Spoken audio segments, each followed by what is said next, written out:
Hemos conocido poblaciones indígenas, sobre todo, que tenían mucho potencial, pero que lastimosamente nadie le podía dar importancia a este producto porque nadie lo conocía. Nosotros queríamos salir al mercado internacional con los cereales andinos. Estos productos se los conocía como alimento de indios, ¿no? El supermercado, en los años 90, no era la mejor opción para comercializar productos. Me he quedado siempre con la idea de que sí es posible construir una empresa y una pared. Sin embargo, es difícil y en algunas circunstancias se torna muy complicado, ¿no? Bienvenidas y bienvenidos a Voces Empresariales, un espacio donde empresarias y empresarios que están transformando Bolivia a través de sus ideas, su liderazgo y sus empresas, conversan con nosotros sobre su vida y lo que están haciendo.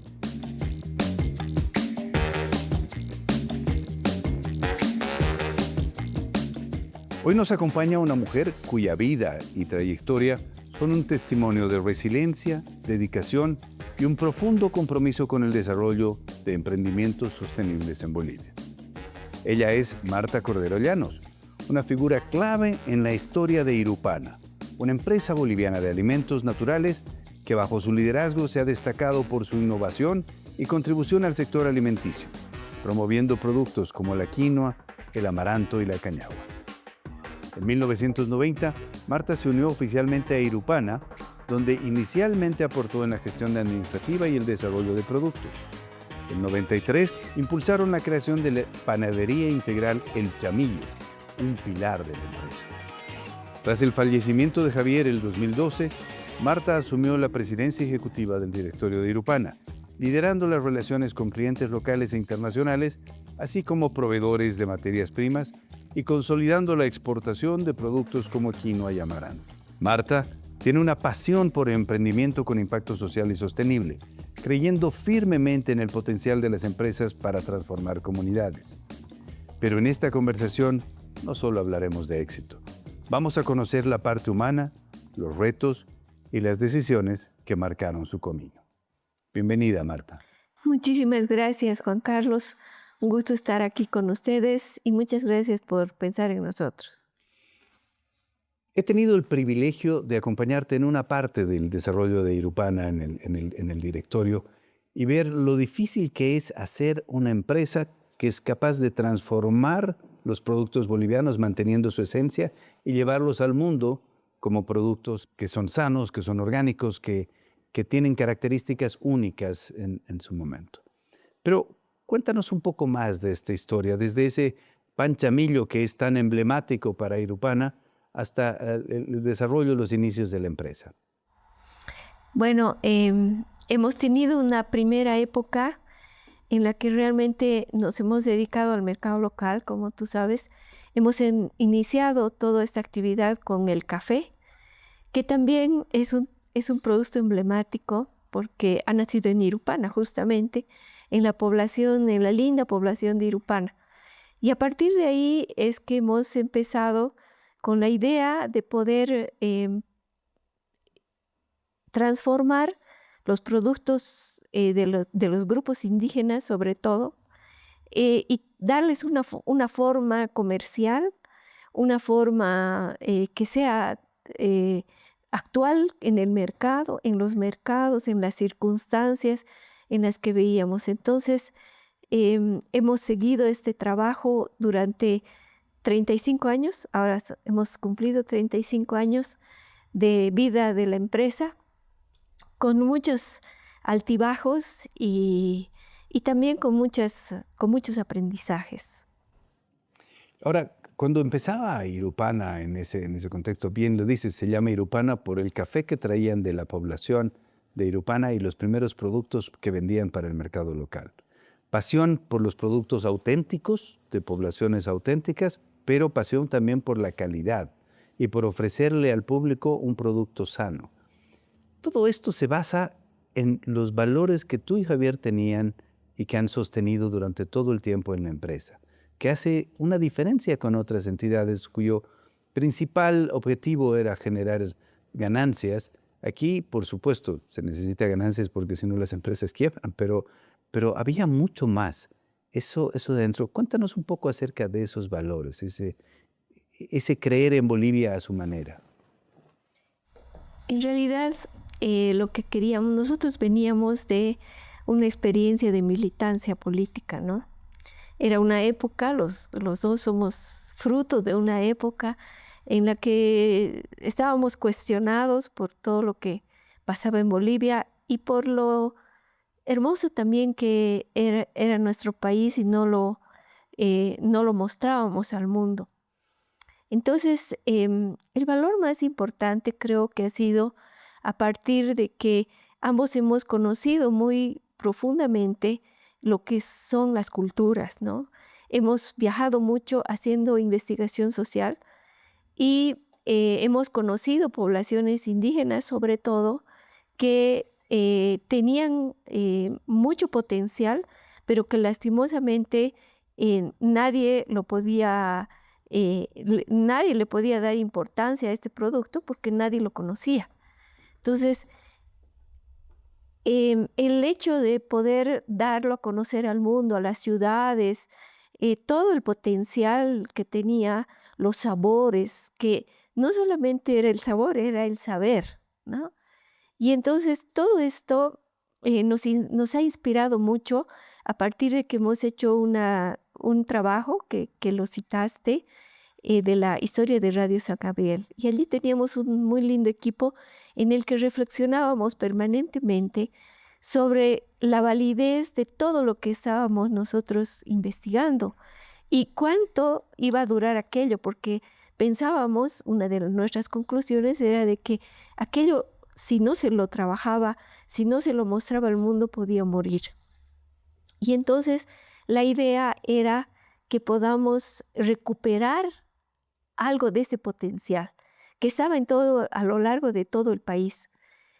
Y nos dimos a la tarea de, Javier ya estaba en un proyecto productivo, pero le comenzamos a dar un otro matiz, ¿no? Era el de los productos naturales, los productos que realmente se producían hace miles de años, pero que no habían tenido un impulso verdadero por ningún estado, por ninguna organización para que puedan conocerlos, ¿no? Y en esta época, estos productos se los conocía como alimento de indios, ¿no?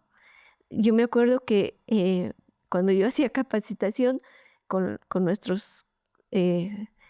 la gente que trabajaba con nosotros, les mostraba un video de Francisco Cajías, me acuerdo bien, que se llamaba Comida de Indios. Y ahí hablaban de la quinoa, de la cañagua, de los ajíes, de los locotos, de todas estas delicias que hoy día son parte de un plato gourmet, ¿no? Entonces, antes realmente creo que ese ha sido uno de los principales valores de habernos enamorado de este proyecto de poder ofrecer al mundo la verdad de cómo eran la nutrición y además lo sabroso que podían ser, ¿no?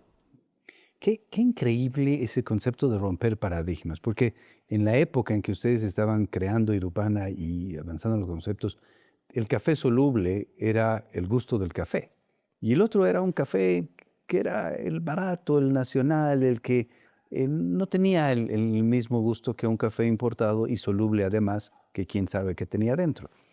Pero rescatar ese café y rescatar además los cereales andinos y rescatar estos sabores y saberes, como tú mencionas, y mostrarlos al mundo en su validez, ha dado lugar a un cambio trascendental. Desde entonces, en estos 35 años, tenemos varios restaurantes en los 50 mejores de Latinoamérica, precisamente por reivindicar este tipo de cosas. Entonces, en ese sentido, ustedes han sido pioneros en ser el nexo entre los productos y el mercado. Así es. Creo que esa es una cosa importante. Yo recuerdo muy bien una experiencia que hemos tenido con el pito de cañagua, que bueno, nosotros queríamos hacer el pito de cañagua, todos lo comprábamos y lo consumíamos comprando el pito en la calle Santa Cruz. Pero ese pito estaba con tierra también, no solamente era cañagua. Entonces queríamos hacer un pito que sea puro pito y que no nos cause absolutamente ningún daño. Entonces hemos investigado cómo se hacía el pito, porque nosotros mismos no lo sabíamos hacer. Y sí teníamos gente dentro de la empresa que sí conocía la tecnología, que sí conocía dónde ir a comprar la materia prima. Y entonces era una escucha permanente con muchos de los colaboradores que teníamos y pudimos hacer el pito de cañagua. Y cuando ya lo teníamos que venderlo. Y por supuesto, a ningún supermercado le interesaba vender pito de cañagua porque eso era muy raro, ¿no? Muy raro vender pito de cañagua. Y sí, logramos poner un pito de cañagua en el anaquel del supermercado. Esto fue para nosotros un hito bastante importante y alrededor de la cañagua pudimos conocer un mundo en la familia de proveedores, ¿no? La cañagua no era un alimento fácil de producir. Duraba miles de años si es que uno lo guardaba bien.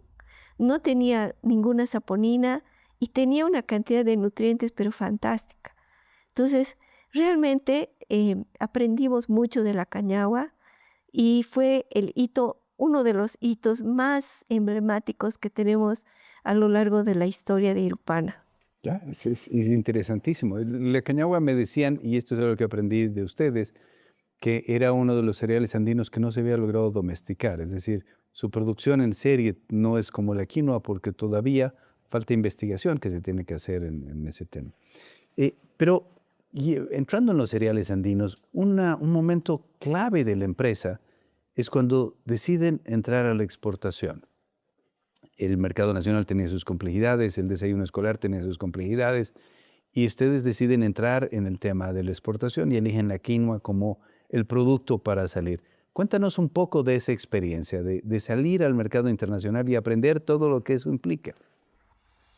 Eso ha sido después ya en los años 2000, cuando ya teníamos socios, porque eso ha sido también un proceso en el que necesitábamos hacer inversiones en tecnología, en espacios físicos, en certificaciones, ¿no? Entonces, ha sido muy importante.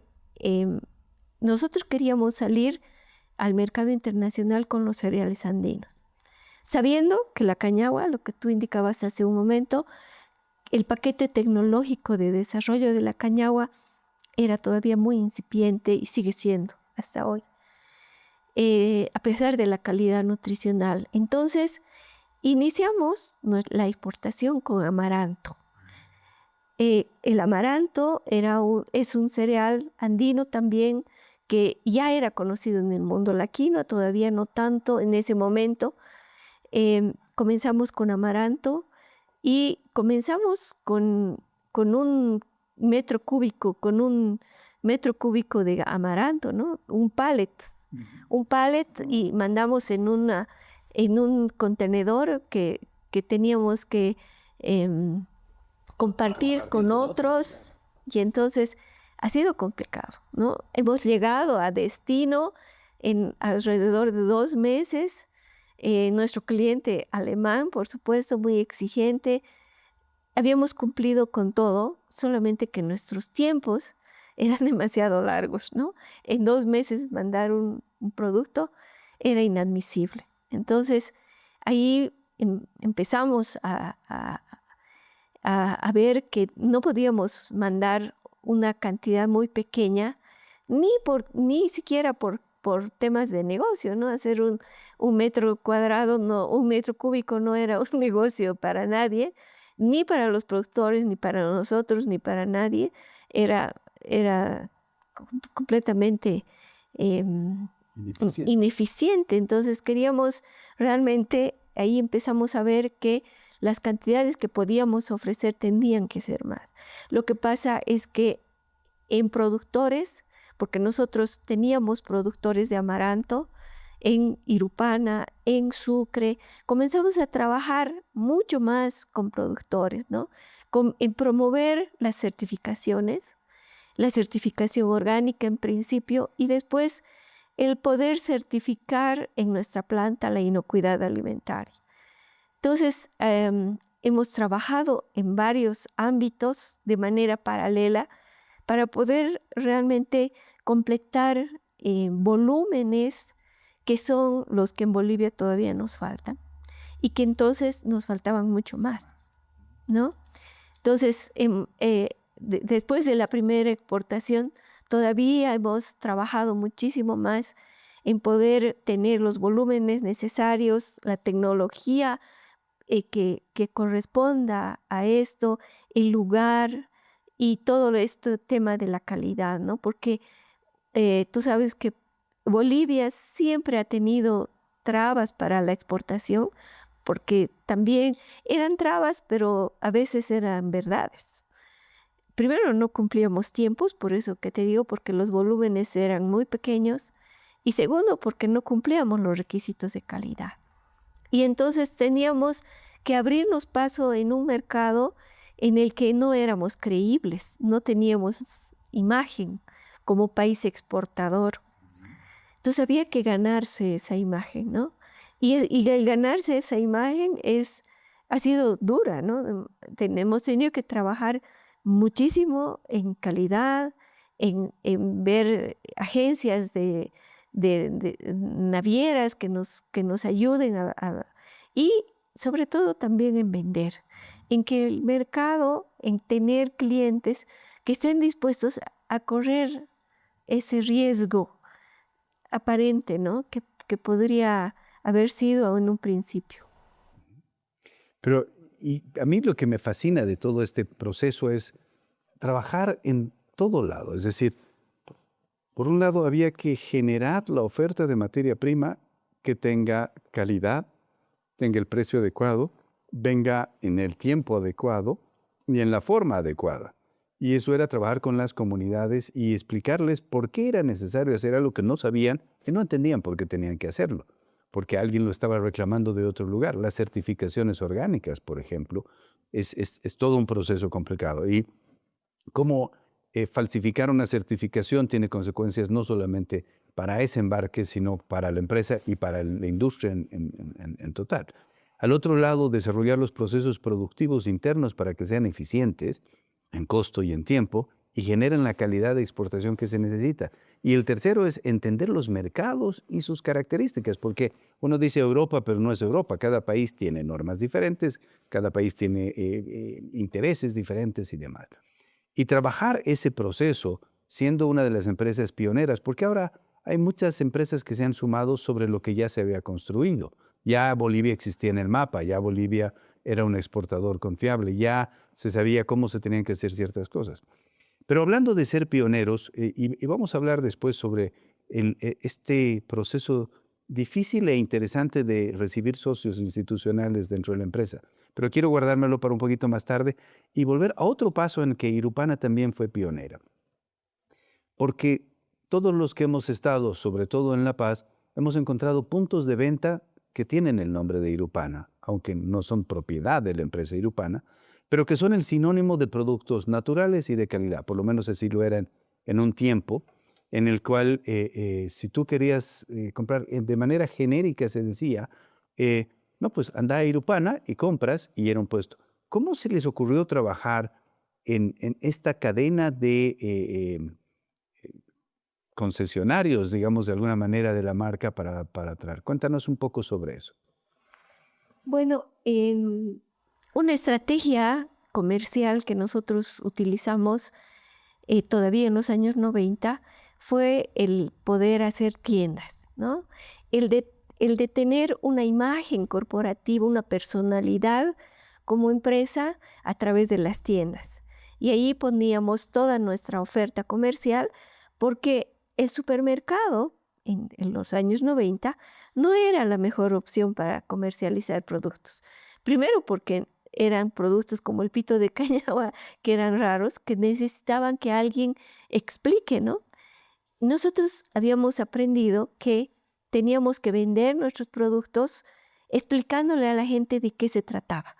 Ninguno de nuestros productos se vendía solo. No era como la Coca-Cola, que uno la pone y sabe todo el mundo cómo se la vende. Entonces teníamos que explicarle qué era el pito de cañagua, qué era el amaranto, qué era la quinoa, porque a pesar de que estos alimentos eran hace 500 años o más, la gente se había olvidado. Habían generaciones nuevas que ya no conocían cómo consumirlas y habían olvidado no solamente cómo cocinarlas, sino qué propiedades tenían. Entonces teníamos que recordarle a la gente que el amaranto era un cereal que se podía consumir, que tenía muchas vitaminas, minerales, etcétera, ¿no? Entonces eso lo podíamos hacer en nuestras tiendas, no en el supermercado, porque para hacer eso en el supermercado teníamos que pagar primero y no era posible hacerlo porque en el supermercado la actitud de la gente era antes diferente.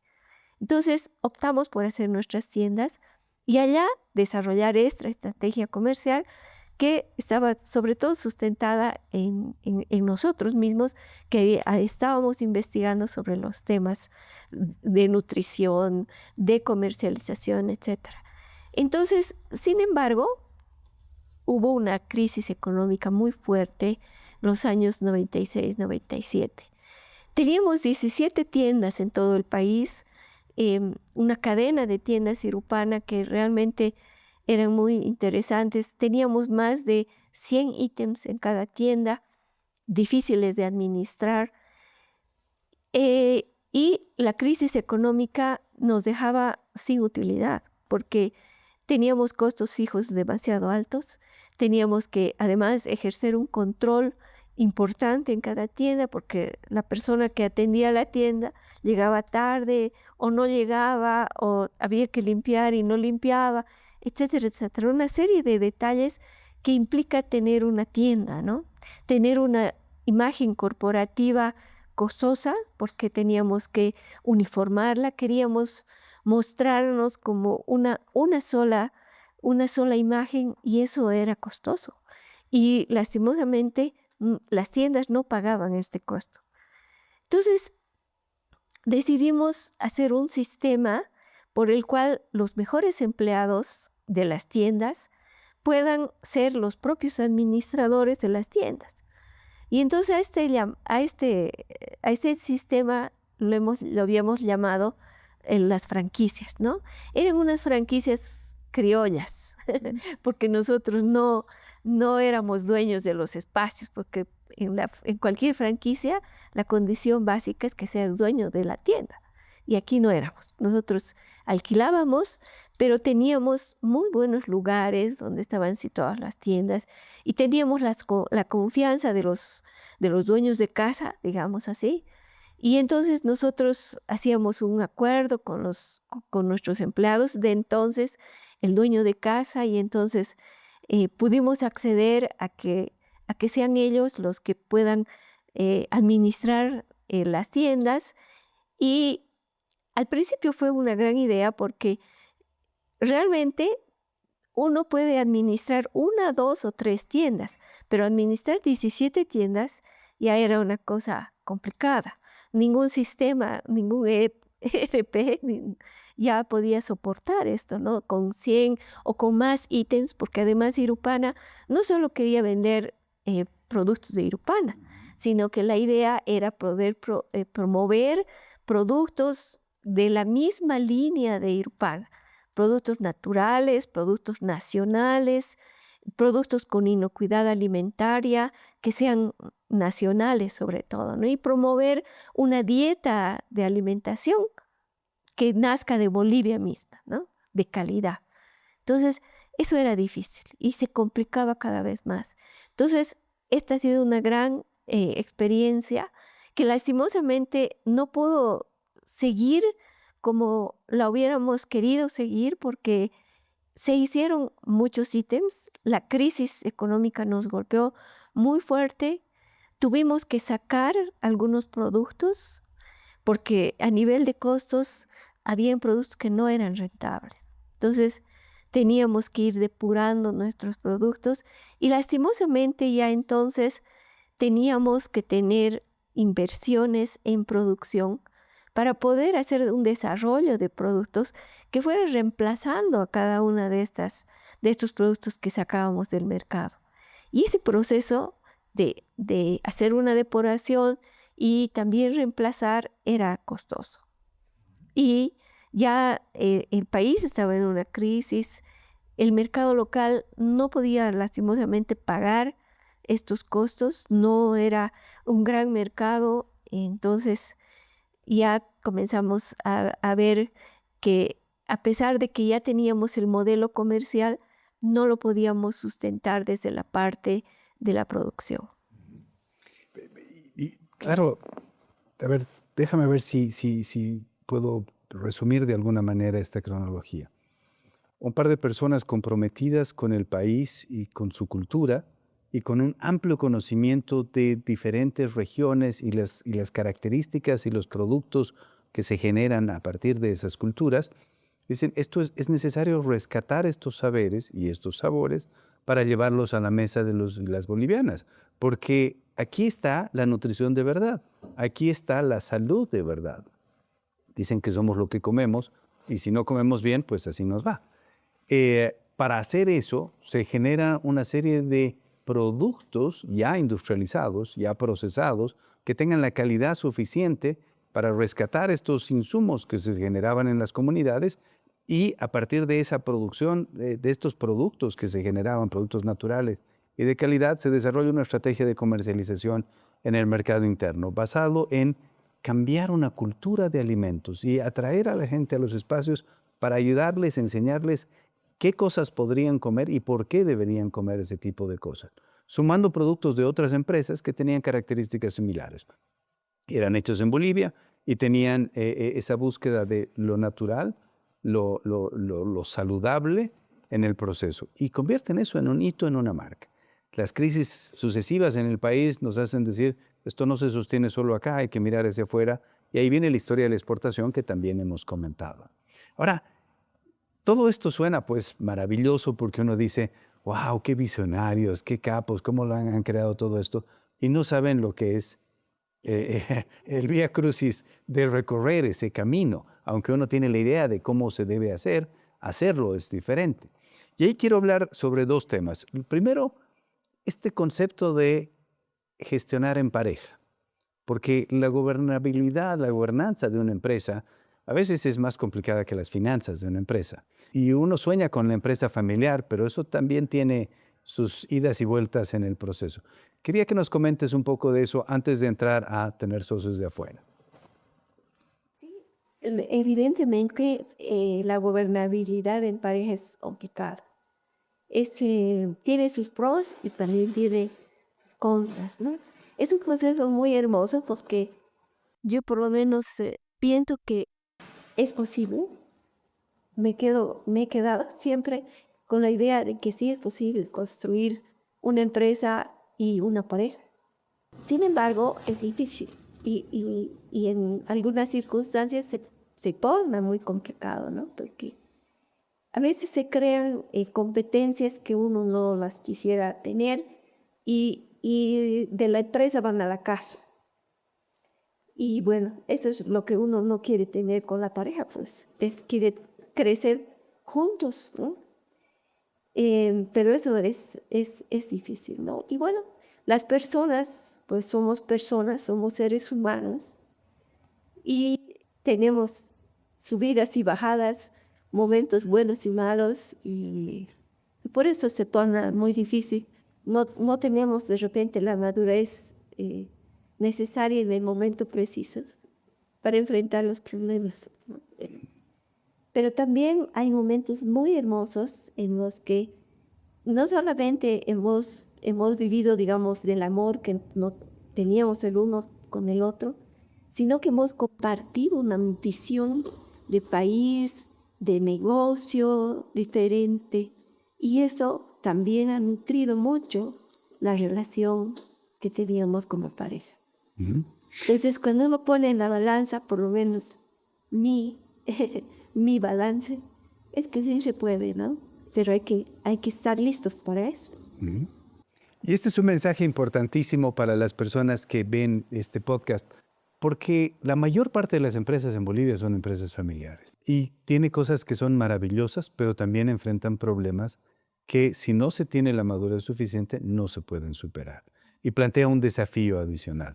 Y es bueno tenerlo en cuenta, no solamente es el aprovisionamiento, no solamente es la producción, no solamente es la venta o las finanzas o la administración, es este gobierno corporativo y saber cómo se conjuga en eso dentro de la familia. Y ya hablando de gobierno corporativo, en un momento dado ustedes deciden recibir un inversionista de afuera. La Fundación IES, en ese entonces Fundación Prodem, hace su primera inversión en una empresa y la empresa elegida es Irupana. ¿Cómo se vivió eso desde Irupana y a lo largo del tiempo durante los años que estuvimos de socios en este sueño? Ha sido un proceso muy interesante para nosotros desde adentro, porque es un proceso que nos obliga a mejorar absolutamente todos nuestros procesos, sobre todo administrativos. Nosotros tuvimos en aquella época el apoyo también del IFC, que nos ayudó, y aquí había un equipo en Bolivia de la IFC comandada por Sergio Pereira, que pues nos ha ayudado terriblemente con procesos contables, por ejemplo, que si bien nosotros teníamos la información, el tener los reportes como se tenían que tener, los reportes que fueran entendibles para todos, el mostrar el buen manejo que hacíamos tenía que reflejarse en los documentos que presentábamos, ¿no? Entonces, ha sido un proceso muy rico desde adentro, el prepararnos para que llegue el momento. Y por otro lado, el haber hecho la negociación, el haber elaborado nuestro plan de negocios, pero ya habíamos elaborado planes de negocios, pero en este caso, el plan de negocios era el elemento con el cual nos íbamos a jugar nuestro futuro. Entonces eso era ya mucho más serio. Y porque estábamos en un nivel que sí o sí necesitábamos una inversión de nosotros, ¿no? Nosotros estábamos, porque si no, hace tiempo ya hubiéramos tenido que pensar en vender o en hacer alguna otra cosa, pero ha sido un momento muy importante para nosotros, entonces estábamos muy dispuestos y hemos preparado todo para el momento, ¿no? Había llegado el momento, habíamos tenido gente que nos ha ayudado mucho en ese proceso para nuestro plan de negocios, para la negociación, que eran temas concretamente nuevos para nosotros, ¿no? Nosotros sabíamos hacer cosas, sabíamos vender, pero negociar con un socio nuevo, eso era absolutamente nuevo. Entonces, ha sido un proceso muy rico, mucho aprendizaje y luego el haber conocido a la gente con la que íbamos a compartir también, porque pues las visiones eran diferentes, ¿no? Las visiones, nosotros queríamos que nuestra visión sea la que se generalice, pero no era así, ¿no? No era así. Y teníamos que, el proceso implicaba que había que ceder. Era un otro matrimonio, en el que igual que uno cede con la pareja, tenía que ceder acá, ¿no? Entonces ha sido un proceso muy, muy interesante, muy bueno, muy productivo, muy fecundo creo, para ambas partes, porque también para Prodem, lo que fue Prodem, ha sido también muy, muy importante. Creo que aterrizar en lo que era la producción y la producción comprometida en el país, porque todos hemos nacido del mismo almácigo, digamos. Queríamos hacer bien a la gente, en fin, pero aquí estaban aterrizando y nosotros también desde otra parte de las finanzas teníamos que aterrizar que tener socios era ceder. Y yo creo que una de las decisiones más complejas en las pymes en Bolivia es cuando uno llega a la máxima capacidad de endeudamiento con el sistema bancario, que es simplemente cuánto puedes entregar de garantía, porque ya uno pone hasta los nietos y no te quieren recibir la suegra, de paso, ¿no? O sea, no hay forma. Entonces, uno se queda corto y cuando uno le va mal es un tipo de problema, pero cuando uno le va bien es otro problema porque necesitas más para poder seguir creciendo y seguir avanzando. Y allí está la importancia de poder recibir socios que, con las diferencias que se puedan tener, sean capaces de conciliar criterios para avanzar hacia adelante, para poder transformar. Y también nos permite ver como empresas que a veces para llegar o al mercado de valores o a tener algún socio inversionista o a créditos de mayor escala en el sistema financiero, uno tiene que ordenar sus cosas. Y en el afán de producir bien y de vender y de comprar, nos olvidamos de esta parte que es lo menos importante, pero resulta que había tenido una importancia clara si uno quiere atraer a gente de afuera.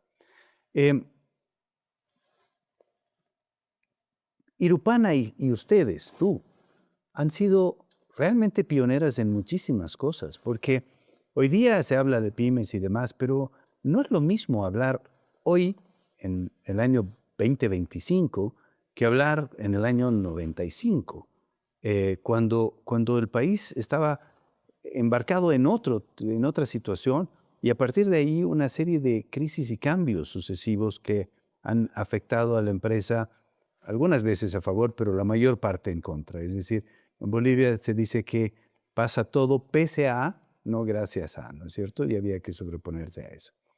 Y en esta serie de cambios ha llegado un momento en el cual has tomado la decisión de vender la empresa. Cuéntanos un poco sobre ese proceso. Bueno, esta ha sido una de las decisiones más difíciles que creo que he enfrentado en todos los 35 años. Estábamos viviendo una situación económica complicada en la que los bancos han dejado de dar créditos, han restringido sus créditos y por otro lado las materias primas han subido de precio. Entonces necesitábamos urgente una inyección que yo pensaba que podía darse con un socio nuevamente, un socio capitalista en un principio. Y hemos trabajado durante el año 2024 con nuestros asesores muy apreciados, que son Pan American todavía. Hemos trabajado durante todo el año para ensayar modelos financieros que se puedan adecuar. Lastimosamente no habíamos encontrado, porque el país está atravesando un momento de crisis no solamente económica, sino de credibilidad, de valores muy fuerte. Y en ese contexto es difícil encontrar socios que puedan animarse a invertir, a hacer empresa y correr el riesgo de lo que esto significa. Entonces, como último recurso hemos lanzado el tema de la venta para ver cómo nos iba y nos fue bien. Iniciamos un proceso y en el proceso pudimos tener 5 interesados en comprar Irupana. Había que tomar una decisión rápida. Las condiciones se habían dado y estaban dadas y había que pensar sobre todo en el bien mayor. No en uno, sino en que la empresa podía seguir. En ese momento y ahora hemos vendido una empresa en marcha. No es una empresa deficitaria ni nada. Sí ha perdido plata, pero todavía se puede seguir y se puede seguir muy bien. Entonces, había que tomar la decisión ya mismo. Y en esa decisión, la única que se va y se fue soy yo, porque el equipo se queda, todo se queda y eso es lo más importante. Lo más importante es el equipo, la gente que se queda, los productores que siguen, que Irupana sigue y va a seguir creciendo. De eso estoy segura. Y hay que tener mucho coraje para tomar la decisión de emprender y empezar una empresa, pero también la decisión de dejar pasar la posta a otros para que puedan continuar haciendo crecer la empresa, asegurando no solamente el mercado para los proveedores, el empleo para quienes trabajan ahí, sino también la imagen de Bolivia y de un sueño que se ha trabajado. Y creo que es una de las decisiones más importantes, pero más valientes también que uno puede tomar. Pero el sueño continúa. Cuéntanos, ¿qué estás pensando? ¿En qué estás ahora? ¿Cómo continúa esta historia? Esta historia continúa con los pequeños productores, ¿no? Con aquellos que nos han inspirado hace 35 años y con los que yo sigo inspirándome, porque creo que este problema de los pequeños productores no ha cambiado. Evidentemente los productores de quinoa ya no son los productores pequeños que eran antes, pero hay muchos otros que sí se mantienen y yo quiero seguir trabajando con ellos. Voy a trabajar en café. Creo que este es un rubro fascinante. Estoy realmente muy inspirada en hacerlo. El café es un producto que inspira a muchos, es una bebida que se va a seguir consumiendo toda la vida y pues nosotros en Bolivia tenemos muy buen café. Tenemos un café de especialidad que vale la pena mostrarlo al mundo también, pero ya no como fue Irupán. Esos niveles, esos volúmenes ya han sido para la historia. Ahora hay que hacer un pequeñito, algo bien hecho y con una perspectiva también económica para que ganemos todos. Uh-huh. Y estoy seguro que con tu experiencia y tu compromiso, esta va a ser una nueva historia de éxito de la que estaremos hablando en breve. Martita, vamos a empezar nuestra serie llamada Ping Pong. Aquí son preguntas y a la pregunta la respuesta muy rápida. ¿Qué consideras tú que fueron las herramientas imprescindibles para la gestión del negocio desde el punto de vista de digital o tecnología? Los ERPs, o sea, los sistemas de información muy importantes, los sistemas de gestión de la calidad también, y los sistemas comerciales. Esta es profunda. Si tú pudieras compartir un café o una charla con cualquier personaje de la historia, ¿a quién elegirías y por qué? Bueno, aquí lastimosamente no elegiría uno, porque creo que se podría charlar muchos aspectos. He pensado que podría ser con Patiño, me gustaría sentarme con Patiño, con la minera, porque creo que esa es una empresa que perdura en el tiempo. Tenemos todavía la Fundación Patiño y hubiera sido muy lindo poder charlar con él. Interesante. Pero también me hubiera gustado charlar de educación con Pablo Freire y la pedagogía del oprimido, que en realidad lo que en Irupana mucho hemos hecho es educación. Muy bien. ¿Cuál es un hábito que has adquirido recientemente que ha marcado una diferencia en tu vida o en tu liderazgo? El escuchar. Creo que esta característica ha empezado en mí, pero ahora es mucho más profunda. Si pudieras dar un consejo poco convencional, de esos que no se escuchan a menudo, a alguien que está empezando, ¿qué le dirías? Bueno, muchas cosas, ¿no? Pero sobre todo que hay que tener mucho coraje. Esta es la condición básica, creo, para poder sobrepasar y sobreponerse a todo lo que pasa. ¿Cuál ha sido la mejor inversión de tiempo que has hecho como empresaria? El capacitar, el dedicarme a la gente y capacitarme también, ¿no? Pero también viajar, porque ahí uno aprende. ¿Existe alguna práctica que es común en tu sector, pero con la que tú no estás de acuerdo? Sí, hay prácticas un poco complicadas como el atacarse el uno al otro, ¿no? Que no es solamente en este sector, es en todas partes, pero son prácticas con las que no comparto y creo que no ven realmente cuál es el enemigo principal, ¿no? El verdadero desafío es hacia afuera. Así es. ¿Recuerdas un encuentro o contacto empresarial que te cambió el rumbo? Sí,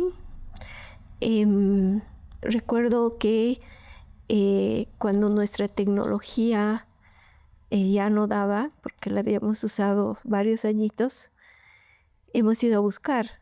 Hemos tenido un periodo de investigación, de ver cómo se podía hacer las cosas de mejor manera. Y hemos ido al Perú. Y a pesar de que siempre nos han dicho que el Perú eran nuestros competidores, siguen siendo, pero también hay razones por las cuales son nuestros competidores. He aprendido mucho y eso ha cambiado el rumbo del negocio también. Ha sido uno de los factores muy importantes y creo que estamos viendo los frutos ahora. ¿Qué empresaria o empresario boliviano te gustaría escuchar en este podcast y por qué? Creo que cada vez menos tenemos empresarios grandes. Creo que este modelo está eliminando empresarios grandes. Y como decía antes, ¿no? Creo que hay que mirar los empresarios pequeños, que sí estaban en la lucha de poder hacer algo importante, eficiente. Y ahí vería a varios. Por ejemplo, creo que el negocio del cacao, por ejemplo, es algo que también mueve el mundo. Y aquí tenemos varios que hacen cacao y hacen cacao de recolección silvestre. Uno de ellos es Baures, que también tiene una historia fascinante y de mucho aprendizaje. Gracias, Martita, por compartir no solamente tu recorrido, tu experiencia, pero también una parte de ti, de ese sueño, de ese compromiso con este país.